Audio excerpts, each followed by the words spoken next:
ওয়ালাইকুম বন্ধুরা, কেমন আছেন আপনারা? সবার প্রতি দোয়া এবং শুভকামনা রইল। যেহেতু আমি একজন গ্রাম বাংলার মানুষ, যখন আমি গ্রামে আসি তখন আপনাদের সাথে ভালো মন্দ আমি শেয়ার করি, যেখানেই যাই। তাহলে আমার গ্রামে এসে আপনাদের সাথে শেয়ার করলাম। দেখেন এই গাছটার মাঝে আল্লাহ পাক কতগুলি কাঁঠাল দিয়েছে, দেখছেন? এই গোড়ার থেকে ধরে আগা পর্যন্ত কতগুলি কাঁঠাল আল্লাহ দিয়েছে, নেহমত দিয়েছে।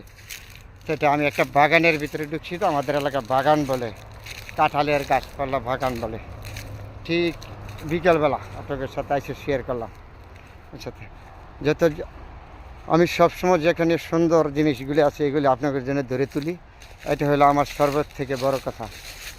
ওইটান গাছটার মধ্যে কতগুলি কাঁঠাল, এই গাছটা কত বড়, কাঁঠাল কত বড় নেয়ামত দিয়েছে আল্লাহ, দেখছেন? চিন্তা করছেন? আমরা সোনার বাংলাদেশের মানুষ, আসলে আমাদের কোনোটাই অভাব নেই, কিন্তু আমরা